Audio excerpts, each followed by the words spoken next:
effectivement. Et il y a aussi le livre de Dan Gilmore qui parle aussi de tout ce qui est journalisme électronique.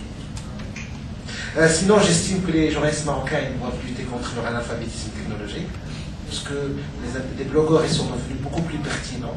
C'est pas celui qui a une carte de presse qui produit de l'information pertinente sur ce qui se passe au Maroc. Et de plus en plus, on sait que on ne peut pas compter que sur les médias pour savoir ce qui se passe dans notre pays. Merci.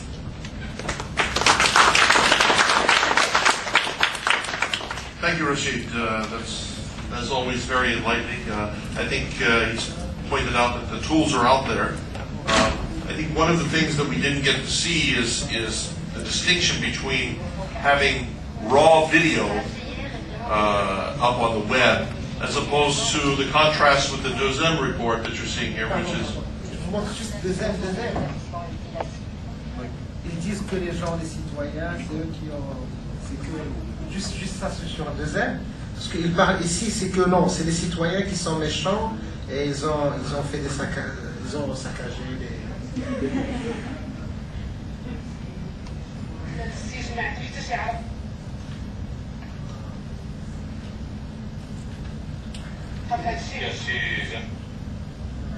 Et ça, je pense que c'est le top de l'intoxication. Qui vous dit que les gens ils sont méchants.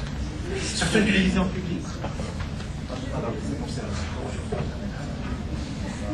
So, again, the point I was going to make there is that you can see in this contrast between raw footage, raw video, and an approach to reporting that is organized in perhaps of a different style.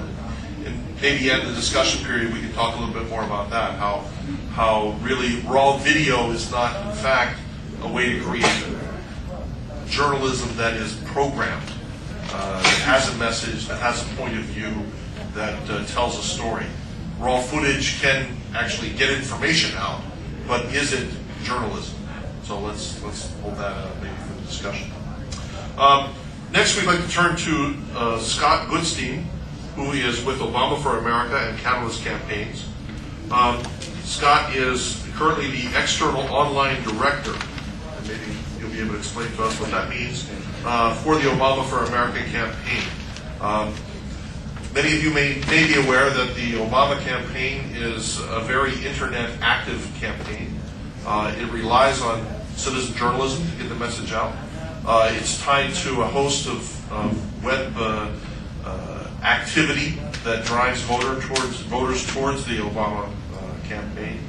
MoveOn.com, for example, is a highly political website for progressive Americans that early on took a vote and moves millions of Americans to take action for the Obama campaign. So without further delay, Scott, if you could tell us about your experiences.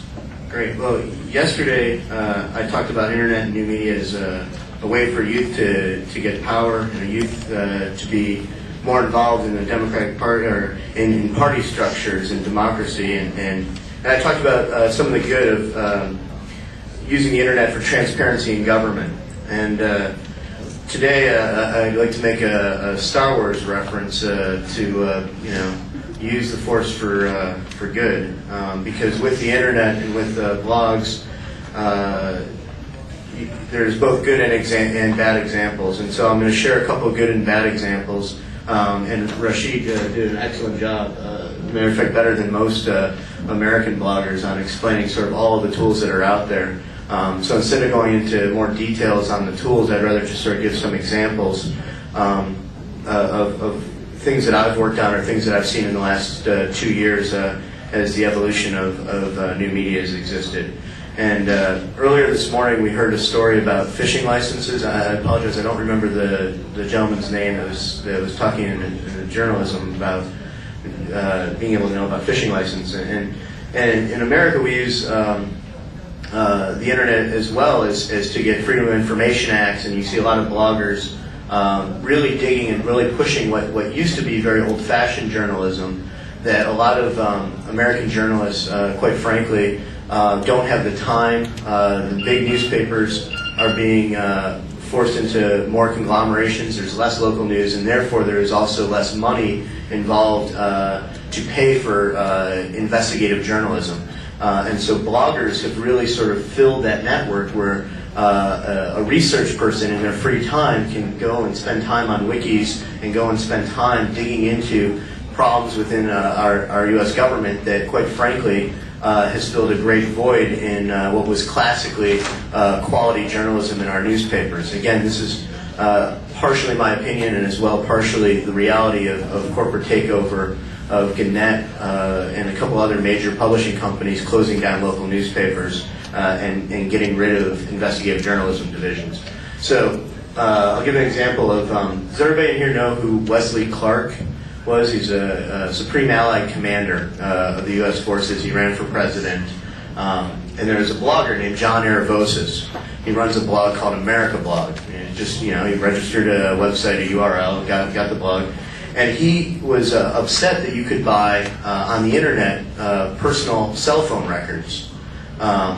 And so he thought this has got to be a break of privacy. I signed up for my cell phone with AT&T or Verizon or one of the cell phone companies, but I didn't say that they could give my cell phone number out or all the data of who I call on my cell phone. So he got to thinking about this and he thought, well, whose cell phone number could I get and whose cell phone number could I buy to prove that this is really bad? And he thought, well, how about a Supreme Allied Commander of the U.S. military? So he got Wesley Clark's cell phone number somehow, and he punched it into a website for $5 or $6. He bought everybody that Wesley Clark had called in the last 24 hours. Meetings in Europe, meetings in America, different people's phone numbers. And he called Wesley Clark and said, hey, John Aravosis, I'm a blogger. I got your phone number and I checked it out. Did you call so-and-so and did you talk to so-and-so for 30 minutes and did you talk to your mom? Literally a law was passed through Congress, through the House, through the Senate, signed by the President within like 3 weeks. You can no longer buy private phone numbers. It was that quick. It was broken through both the blog, because he did the journalistic work, and major television stories, newspapers. How does some blogger get the Supreme Allied Commander's cell phone number and all of the information? So there's a good example of using journalistic networks and using blogs to really push journalism. And now I'll give you sort of my pet peeve and opinion on some of the bad examples.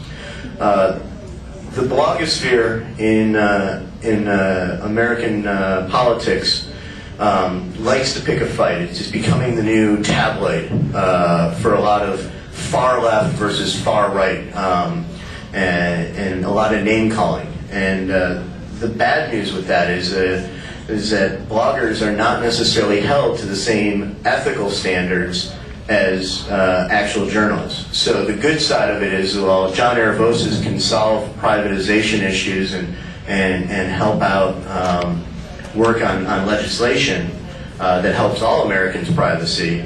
The bad side of it is when bloggers make completely fictitious stories. I've read on Indie Media, an independent news website that's every state in America has their own version of independent media. indiemedia.org is their websites. That they photoshopped, took a photo and made a tank, a U.S. military tank going down the streets of L.A. and said, oh, look, the Americans are invading L.A., downtown Los Angeles. And, while that's silly and a practical joke or whatever, it discredits all stories that now, and all the investigative stories that are now happening in indie media. So if I want to quote indie media in a campaign when I'm lobbying a member of Congress, they're going to say, well, indie media, that's the site that has tanks rolling down downtown LA or downtown New York, and these are silly kids. The internet is basically bringing up new freedom of the press issues on a constant basis. Is anybody in this room familiar with Josh Wolf? Even the U.S. American citizens. Well, we got one that sort of knows Josh Wolf. Josh Wolf was held in a U.S. prison for an entire year. He's the longest journalist, if you will,